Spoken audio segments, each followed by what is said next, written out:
예, 우리 모두는 이 땅을 살아가면서 참 복된 삶을 꿈꾸고 복된 삶을 원합니다.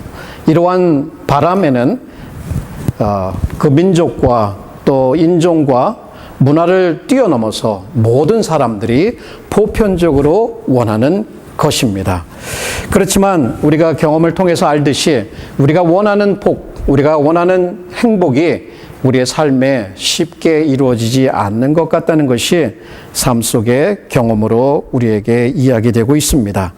얼마 전에 그 어떤 한 사람의 고백을 이렇게 들어본 적이 있습니다. 이 사람은 젊어서 철거반, 여러분 철거반이라고 하면 이해할지 모르겠는데 이렇게 가난한 지역, 재개발 지역이 생기게 되면 그쪽에 정부나 시에서 철거반을 보냅니다. 그럼 이 철거반이 들어가 가지고 그 집들에서 사람들을 끄집어내서 쫓아내고 거기에 포크레인이 불도저가 가갖고 집을 막 무너뜨리는 그러한 일들을 하는 사람이었어요. 그러니까 그 사람은 그 크루가 있어요. 철거를 담당하는 철거반이 있어서 거기에 헤드였어요. 그러니까 이러한 일을 맡게 되면 그쪽으로 애들을 파송을 해가지고 자기 밑에 있는 그 일꾼들이 마구잡이로 들어가서 폭력을 행사하고 무자비하게 사람들을 밖으로 끄집어내는. 근데 그것을 자기는 하지는 않지만 지켜보는 거예요. 그러면 어떨 때는 그렇게 하면 하루에 한 채의 집을 살 수 있는 돈이 자기에게 떨어진대요. 그러니까 얼마나 돈이 많아요. 그 돈으로 뭘 하겠어요? 친구들이 모여듭니다. 그 돈으로 할 수 있는 모든 거. 하루에 어떤 날은 1,000만 원씩 되는 그 술을 친구들과 마시고 풍청망청 써버리는 거예요. 그런데 집에 와서 곰곰이 생각해보면 그 어린애들 막 아저씨들 바지가랭이를 잡고 우리 추운 겨울에 어디로 갑니까? 라고 하는 얼굴이 떠오르는 거예요. 그 노파들, 꼬부라진 노파들이 이렇게 하면 안 됩니다. 애원하고 복걸하고 이렇게 하지 말라고 했는데도 불구하고 무자비하게 쫓아내는 그 얼굴들이 떠올라서 내가 인생을 제대로 사는 건가? 내가 원하는 돈은 가지고 있고 내가 원하는 힘도 가지고 있고 사람들 내 주위에는 친구들도 많은데 정말 나는 행복한 삶을 사는 것인가? 돈이 있으면 행복할 줄 알았지만 오히려 남에게 해를 끼쳐서 남의 마음을 아프게 해서 번 이 돈이 이제 깨닫고 난 뒤에 그런 건 돈이 아닙니다. 정직하게 번 돈, 그것이 참 돈이고 참 행복입니다. 라고 하는 말을 들어보았어요. 여러분, 우리는 어떤 세상에 살아가고 있습니까? 어려서부터 어떤 교육을 받고 있는가요? 나만 괜찮으면 남들을 다 제끼고라도 내가 1등만 하면 괜찮은 거야. 부모든 자식이든 자기중심적인 사고, 자기에게 유익이 되는 것들, 이기적으로 나의 행복을, 개인의 행복을 가장 큰 것으로, 가장 큰 덕목으로, 목적으로 삼고 그렇게 배워오는 인본주의적인 사고가 우리 이 사회에 팽창에 편변해 있고 우리 기독교인들 사이에서도 그것이 마음에 깊숙이 들어와 있지는 않은가라는 반문을 던져봅니다. 그런데 그렇게 살아왔는데 취하고 뺏고 더 많이 갖고 더 큰 집을 짓고 더 나이스한 차를 타고 그죠? 더 많은 돈을 벌어들였지만 전에 조그만 집에서 옹기종기 모여서 밥 먹고 서로 위하고 살 때보다 더 행복하다고 말할 수 있을까요? 아마 그렇지 못한 것 같아요. 현대인들, 소위 말해서 현대인들, 우리를 포함한 현대인들 얼마나 외롭고 마음이 공허하고 바닥을 쳤습니까? 왜 이렇게 많은 사람들이 스스로 목숨을 끊고 있고 약물에 중독이 되어 있고 무절제한 섹스에 노출되어 있고 우리 어린 아이들 무엇을 보고 자랍니까? 자, 이런 것을 보면 보편적으로 다 행복해지고 싶은데 그래서 그것을 얻었다고, 돈을 얻었다고, 더 좋은 집에 들어갔다고, 더 좋은 차를 샀다고, 더 이쁜 아내를 얻었다고 해서 마음이 채워지는가? 그렇지 못한 것이 현실이에요. 왜 그런지 아십니까, 여러분? 우리의 내면에 있는 이 공간은 하나님이 지어 놓으셨기 때문에 하나님과 같이 크신 분만이 그 공간을 채울 수 있다는 거예요. 세상에 온갖 물건으로, 세상에 온갖 장난감으로 그 공간을 채워넣어도 다 속으로 빠져버린다는 거예요. 그렇다면 우리는 뭘 생각하게 됩니까? 결국은 우리가 아니라 하나님이 바로 우리를 사랑으로 축복하시고 우리의 삶을 채워주신다는 이 진리를 우리는 분명히 해야 합니다.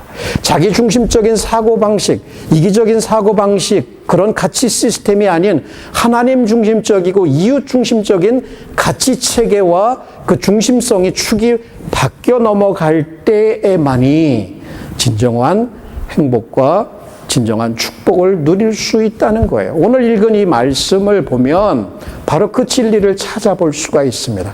오늘 읽은 본문의 그 대략 이런 내용이에요. 하나님이 얼마나 다윗을 축복하셨는지, 만군의 여호와께서 그와 함께 하시니 그가 하는 일마다 잘되며 강성해졌다라고 하는 것이 지금까지 배워온 내용입니다. 물론 그 전이 아니라 요 바로 앞서서 우리가 살펴본 내용이에요. 그러니 지금은 어때요? 큰 궁에 거하는 거예요. 온 적들로부터 안식을 얻게 하셨어요. 자기는 상하궁에, 큰 거대한 궁에 거하고 있는데, 그런데 하나님의 언약궤를 보니까 조그만 텐트 안에 있는단 말이에요. 이거 이래서 되는가라는 생각을 품고 나단 선지자에게 갔더니 나단 선지자가 하는 말이 뭐라고 하냐면, 여호와께서 왕과 함께 하시니 마음에 있는 것을 행하소서, 마음에 있는 것을 행하소서, 이렇게 얘기를 한단 말이에요. 그리고 난 다음에 나단 선지자가 하나님의 말씀을 받았는데 보니까 하나님을 향해서 뭔가를 하려고 이렇게 마음에 계획하고 그랬는데 오히려 하나님이 오셔서 그에게 굉장히 많은 축복을, 전에 생각하지 못했던 축복을 얘기를 합니다. 근데 이 본문을 생각하면서 이게 지금 오늘 읽은 본문이 반이고요. 그 다음에 이어지는 게 반이에요. 이 첫 번째에서는 어떻게 보면 다윗이 하나님을 향하여 품었던 그 마음, 다시 얘기하면 하나님의 성전을 짓겠다고 하는 그 마음에 대한 하나님의 반응, 뭐예요? 축복이었어요. 그랬더니 그런 약속을 받고 난 다음에 7장 후반부에는 어떻게 해요? 다윗이 그러한 축복에 대해서 하나님께 반응하고 있는 그 글들이 적혀져 있어요. 근데 여기를 이제 쭉 공부를 하면서 키워드를 찾아야 돼요. 그 키워드는 하우스예요, 하우스. 하우스라는 말이에요. 이 하우스가 뭐냐? 이게 집이 뭐냐? 이게 집이. 나는 이렇게 큰 집에 왕이 큰 궁에 산다. 그 집이잖아요. 집에 살고. 자기는 큰 궁에 사는데 하나님은 허접한 텐트 안에 있다. 이런 얘기예요. 그랬더니 하나님이 하는 얘기가 뭐예요? 야, 내가 언제 너희들 보러 누구에게 왜 나한테 집 안전해? 왜 내 성전 안전해? 라고 따진 적 있어? 나는 그저 내 백성이 있는 곳에, 그들이 가는 곳에 함께 그들과 가며 그들을 인도했던 것이라는 중요한 말씀을 주셔요. 그러면서 다윗의 마음에는 자기가 이러한 상태에서 하나님을 향해서 좋은 집을 하나 지어드리고 싶었는데 하나님이 얘기하는 건 뭐예요? 야, 그건 너가 할 게 아니야. 네 아들이 할 거고 내가 너를 위해서 집을 져줄 거야. 이런 얘기를 하신단 말이에요. 이게 뭔 얘기예요? 누가 축복하는 거예요? 축복권을 누가 들고 있는 거예요? 물론 다윗의 그 마음은 참 아름다운 마음이었지만 하나님이 그 아름다운 마음에 대해서, 그 선한 마음에 대해서 오히려 더 큰 축복을 부어주시는. 자, 이 말을 쉽게 요즘 말로 하면 마음부터 고쳐 축복받으려면 이 얘기예요. 마음이 준비가 돼야 된다는 얘기예요. 자기 마음대로, 자기 욕심대로, 자기 중심적으로, 이기적으로 살아가면서 하나님 복 이렇게 하는 게 아니다는 얘기예요. 오히려 우리가 하나님이 복을 안 줄래 안 줄 수 없는 그 마음밭이 준비가 되면, 자, 이런 이슈가 여기에 있습니다. 물론 다르게도 이 본문을 해석할 수 있지만 이 중요한 이슈가 있어요. 집이라고 하는 거. 우리 인생의 집을 짓는 거. 다 성공을 꿈꾸고 뭔가 중요한 일을 이루고 싶고 행복의 보금자리를 마련하고 싶지요. 근데 그 집을 누가 져주는 겁니까? 하나님이 져준다는 얘기예요. 그래서 오늘의 여러분과 살펴보려고 한 주제는 하나님은 사랑하면서 우리에게 복을 주시기에 우리는 하나님을 향하여 선한 마음, 하나님이 복 주시기 좋은 마음을 가져야 된다는 거예요. 그럼 그런 마음이 어떤 걸까?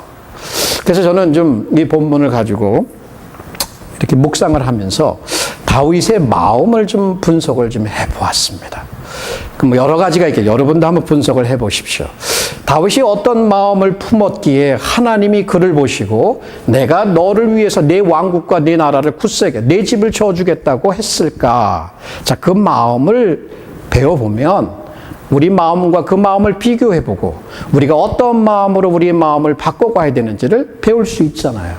그러면 그 후에는 그런 마음의 소유자들에게 하나님이 우리가 생각지 못했던 큰 은혜와 축복을 주실 것이다. 자, 이것이 이제 우리가 생각해 보려고 하는 겁니다. 자, 그러면 어떤 마음이 하나님이 복을 주시는 마음이냐? 첫 번째는 감사하는 마음이에요. 하나님께서 복 주시는 마음은 하나님을 향하여 감사하는 마음이다. The heart that God blesses is the thankful heart for God. 자, 하나님이 복 주시는 마음이다. 자, 그러면 생각해 보십시다. 여기에 저하고 같이 공부를 하셔야 돼요. 이 본문에 보면 본문을 쓴 기자가 다윗이라는 이름도 쓰긴 하지만 뭐라고 해요? 왕이 이런 말을 자꾸 써요.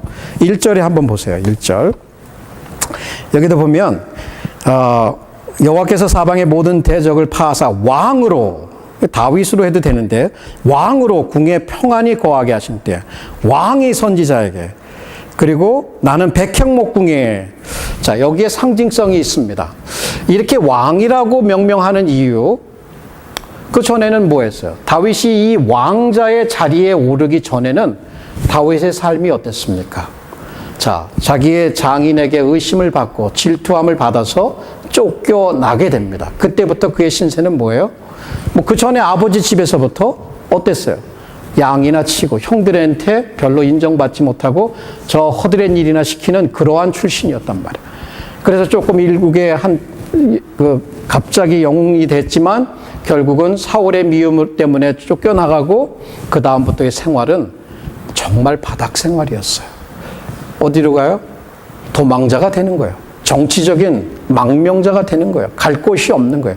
그러한 신분에서 그죠? 점점 나아지긴 했어요. 그 후에 왕이 됐지만 반쪽짜리 왕이 됐다가 또 이제는 완전히 이스라엘 나라를 통치하는 왕이 됐다. 이 얘기는 뭐예요? 전에 이 바닥에 있어서 여기까지 오르는 신분의 급격한 변화예요. 이건 뭐예요? 출세했다는 얘기예요. 성공했다는 얘기예요. 성공할 수 있는, 행복해할 만한 모든 이유가 왕이 됐으니까. 자기의 권력, 자기의 업적, 그동안의 모든 이룬 일, 이것이 왕이라고 하는 타이틀에 있는 거예요. 그리고 궁이라고 하는 말이 또 나와요. 전에는 어떻게 생활했습니까? 굴로 도망 다니기도 하고, 황무지에서 비에 노출되기도 하고, 추위에 노출되기도 하고, 또한 야수들에게 노출되기도 하는 그러한 신세를 전전긍긍했어요. 정처 없이 도망 다니는 도망자의 신세. 바로 그는 궁이 없었어요. 거처할 곳이 없는 그러한 삶을 살다가 이제는 번듯하게 큰 집, 아마 이스라엘에서 가장 큰 집을 지었다 생각하면 어떻습니까? 쉽게 그려지지요. 쉽게 그려지잖아요. 자, 그렇게 큰 성공과 부와 명성과 힘과 권력을 이제는 가지게 됐어요. 처음에는 어떤 사람으로 시작했습니까? 이름도 없는 하나의 목동이었단 말이에요.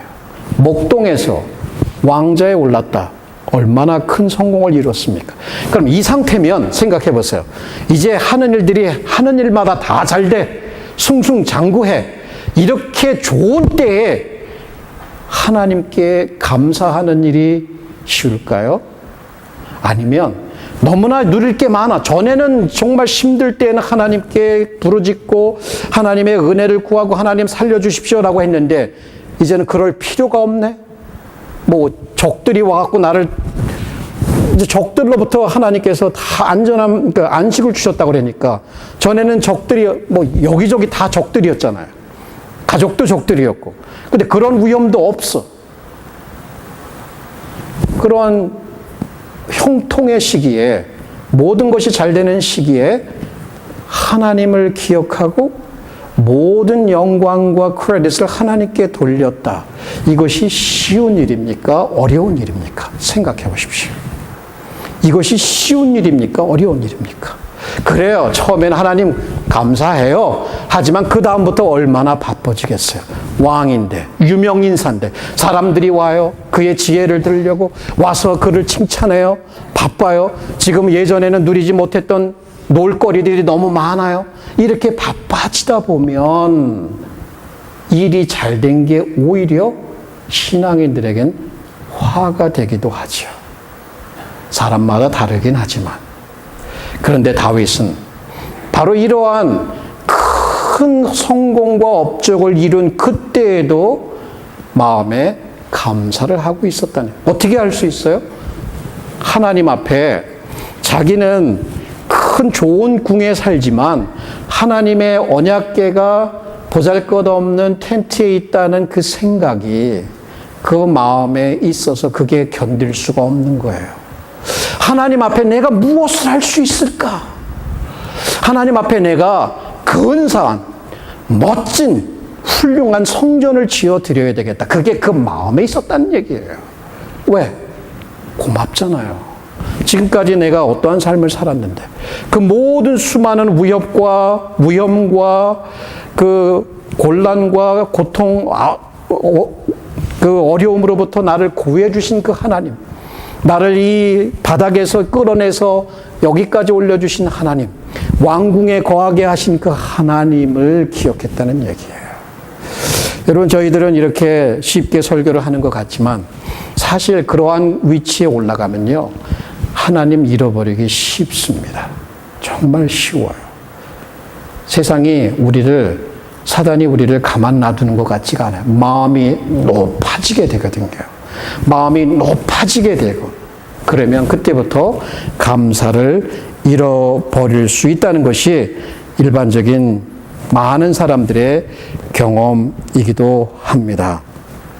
오늘 아침에 이렇게 카톡 메시지를 하나 이렇게 보게 됐습니다. 근데 카톡 메시지에 어떤 사람의 이야기가 나와 있냐면, 그 전에 이제 은퇴하신 분인데, 그 미국 프로야구의 뉴욕 매츠의 이렇게 투수였어요. 몬트리올에서도 이렇게 두 팀을 이렇게 왔다 갔다 해서 했는, 하여튼 그렇게 했던 거 봐요. 팀 버크라는 사람인데, 이 팀 버크라는 사람은 그 아내와 더불어서 5명의 아이를 입양을 했어요. 아마 그 후에는 뭐 5명을 더 입양할 거라고 이제 스토리에는 그렇게 나오는데, 이 5명의 아이를 입양했는데 그 아이들이 다 하나같이 부모에게 버림을 받은 아이들이에요.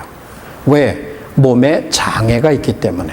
근데 그 몸에 장애가 있는 아이들 하나하나를 다 입양을 해서 병원에 데리고 다니면서 고쳐주고 그렇게 생활하는 부부였어요. 근데 이제 이 남자, 미스터 버크는 이 야구 선수니까 한 번은 이제 뉴욕 매치로 떠나기 전에 그 딸 중에 하나가 수술을 마쳤어요. 근데 수술을 맞아 한 시간이 지나서 바로 이제 야구 플레이를 하러 가야 되는 상황에서 자기 마음에 그쪽으로 가면서 들은 게 뭐냐면 이런 생각이 들었대요. 야, 내가 없어도 야구야 잘 될 거지만, 그렇지만 내 딸은 내가 없으면 안 되는데 라고 하는 마음이 생기면서 야구를 은퇴해야 되겠다.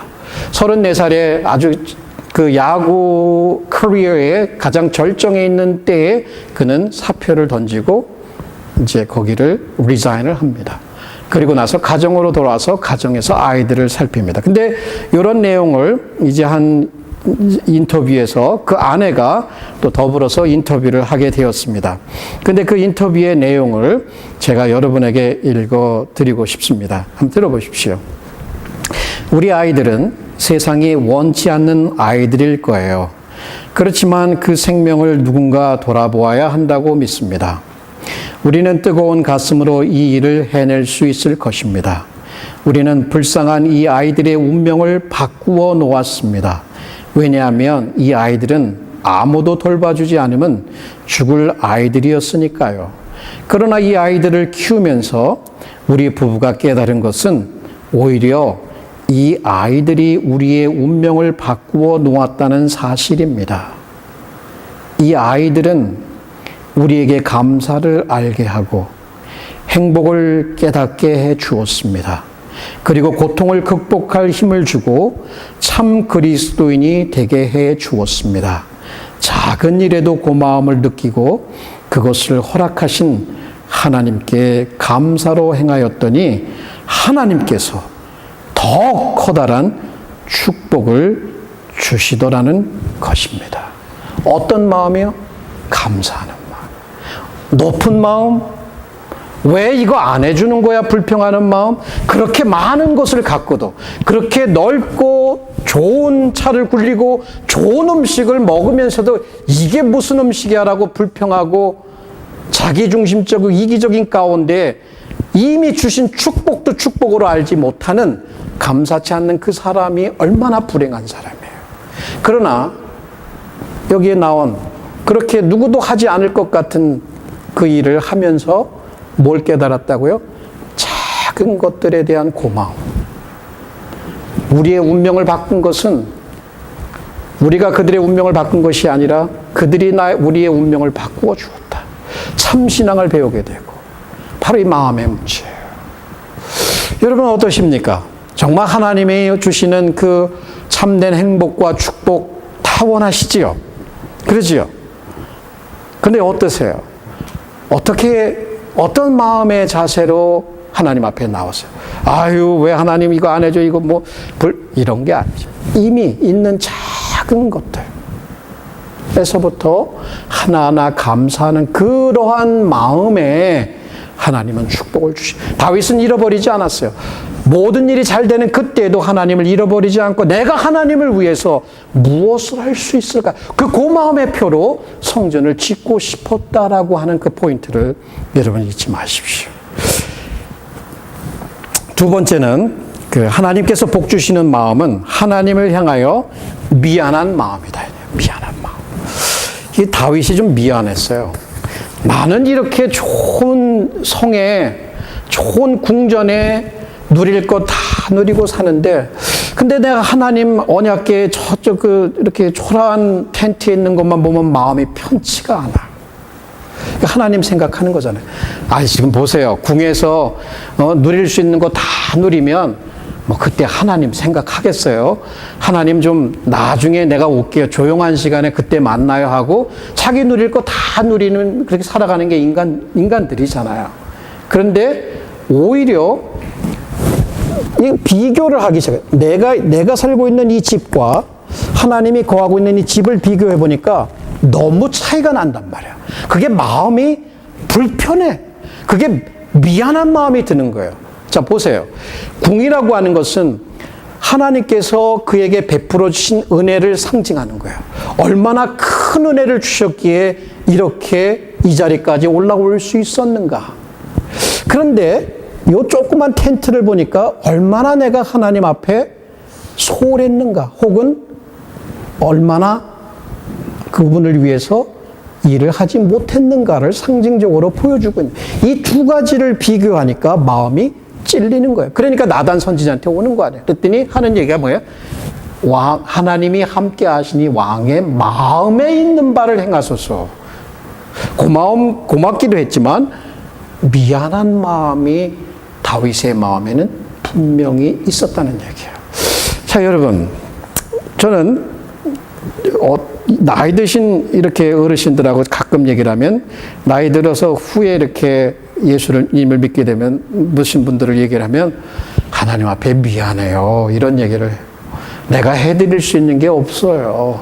마음은 원인데 이 나이에 뭘 하겠는가라고 하는 그 미안한 마음들을 표시하는 것을 들어보았어요. 근데 정말 이런 마음을 우리 하나님 앞에 이렇게 표현하는 그러한 경우들이 있는가라고 생각해 보면, 아마 제가 이렇게 묵상을 하면서 이런 생각을 해 보았어요.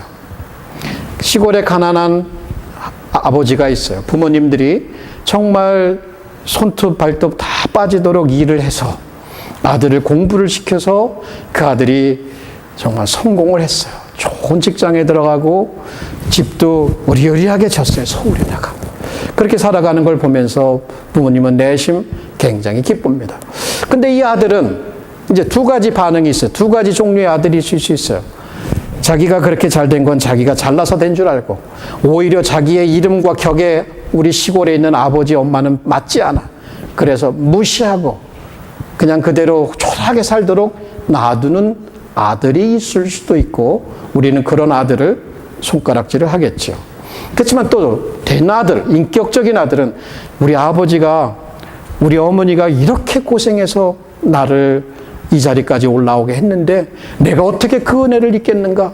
그런데 보면 자기는 이렇게 좋은 차에 좋은 음식에 좋은 집에 살아가고 있는데 우리 엄마 아빠는 저렇게 시골에서 여전히 초라한 음식과 비가 새는 집에 살아가고 있는데 너무 마음이 아파.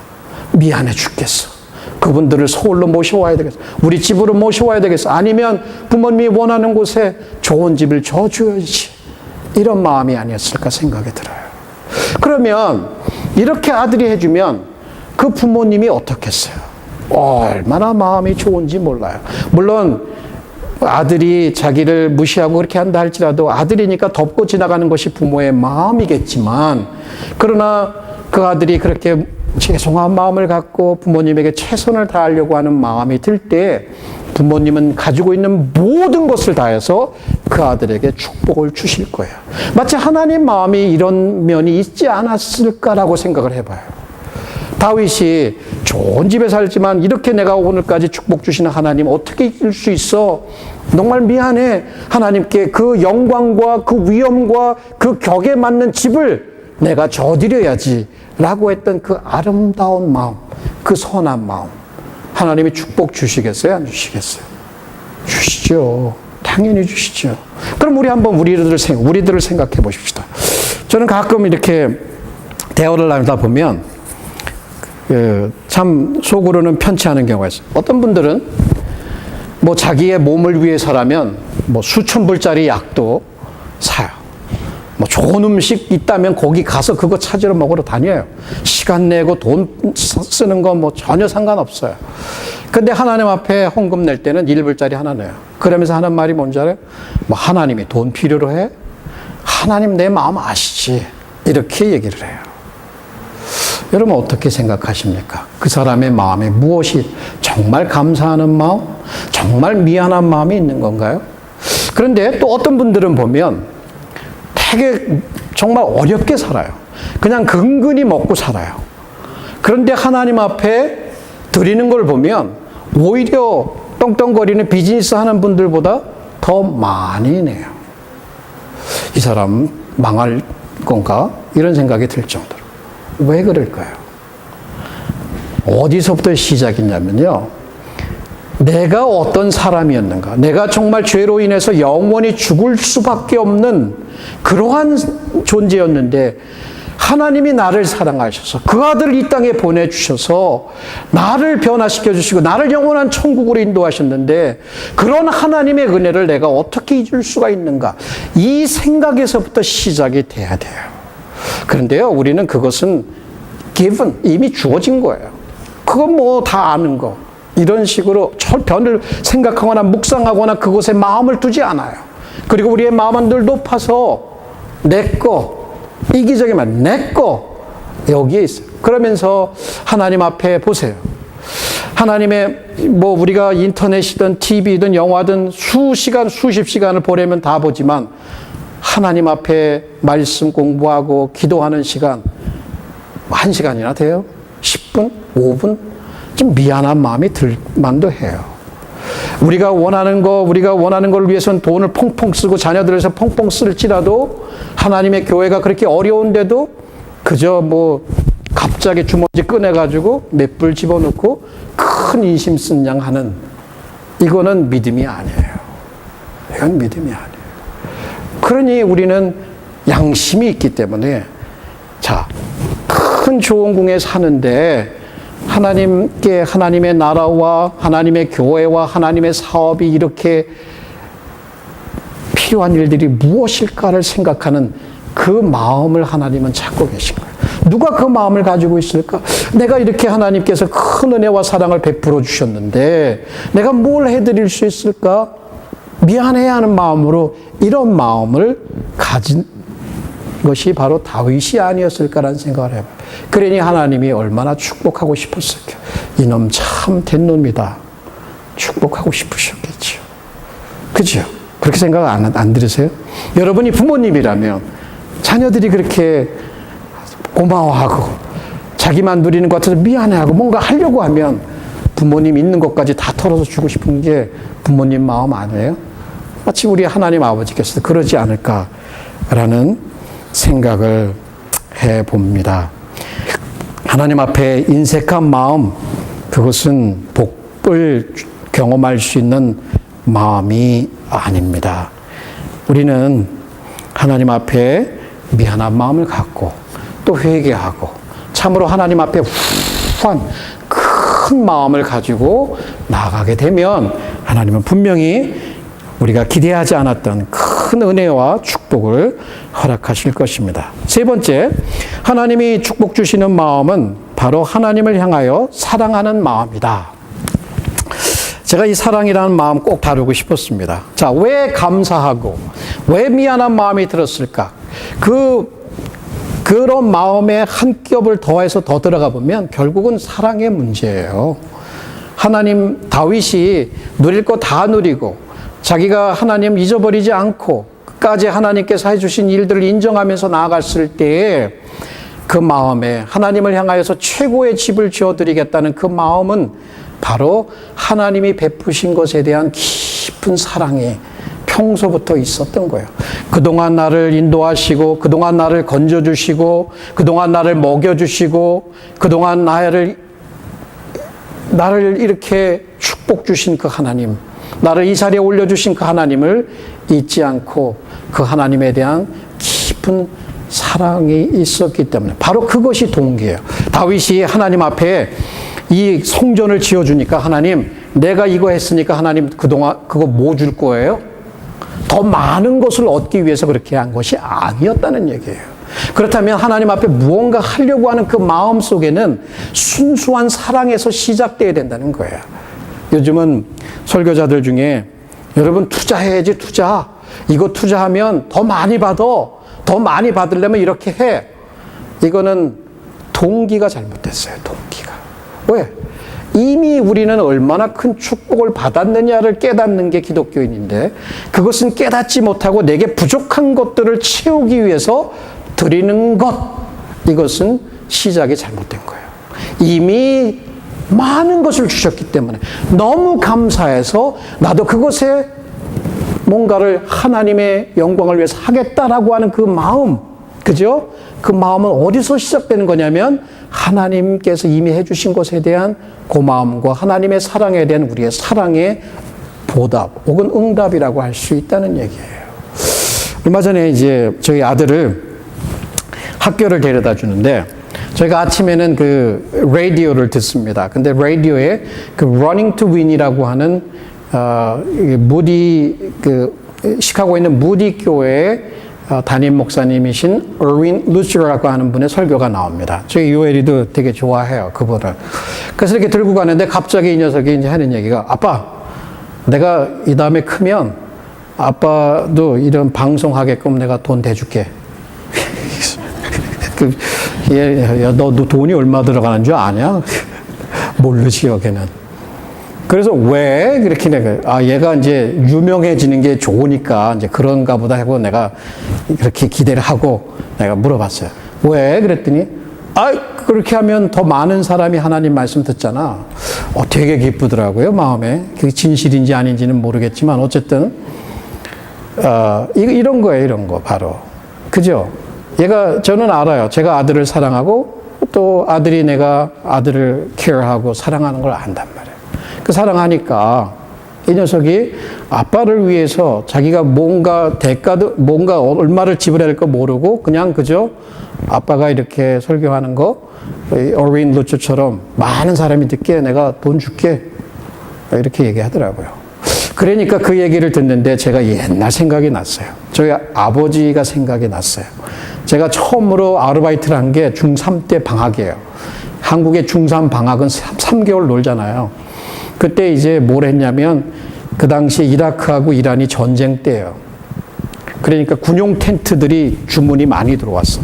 그래가지고 우리 동네에 있는 친구들하고 같이 그 군용 텐트 만드는 데 가서 보조로 이렇게 아르바이트를 했어요.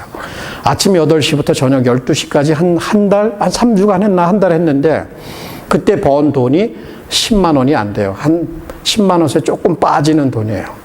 그렇게 첫 월급이잖아요, 이게 첫 월급. 처음 일해본 거예요. 물론 다른 뭐 집안일 조금 돕는 거 말고 돈을 버는 건 처음이에요. 그렇게 해서 이걸 뭘 할까 이제 생각하다가 예전에부터 들은 게 첫 월급은 또 부모님한테 드려야죠. 뭐 그때는 이제 교회를 다니지 않았는데. 그래갖고 아버지한테 갖다 딱 드렸더니 아버지가 되게 좋아하시더라고요. 근데 결국은 아버지가 저한테 더 많은 것을 주셨어요.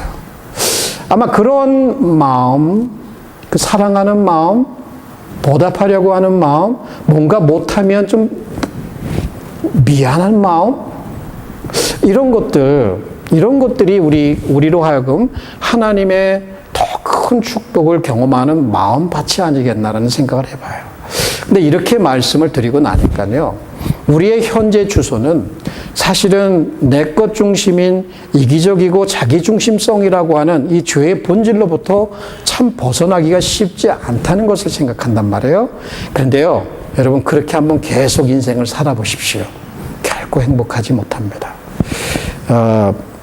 로마의 황제였던 네로가 그러한 예가 되지요. 그는 참 악하고 욕심이 많고 권력에 사로잡히고 또 자기에게 도취된 그런 삶을 살았던 한 사람입니다.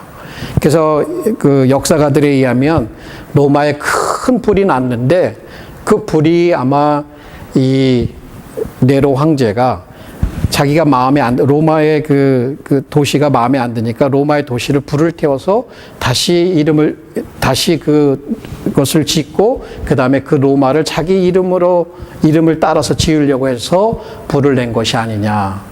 그래서 어떤 사람들은 그렇게 얘기를 해요. 그 로마가 불이 날 때 그는 멀리서 그것을 바라보면서 악기를 연주하고 있었지 않았는가. 이러한게 주장하는 역사가들이 있어요. 근데 대부분의 오늘 역사가들은 뭐 그렇지 않을 것이다 라고 또 얘기하는 사람들도 있습니다. 근데 중요한 거는 그것이 사실이든 아니든 간에 불이 났고 그 불로 인해서 많은 사람들이 생명을 잃고 불이 삽시간에 번짐으로 인해서 로마는 대부분이 파괴가 되었다라고 하는 것이에요. 그리고 난 후에 이제 점점 더 소문이 퍼지게 됩니다. 이 황제가 불을 냈다.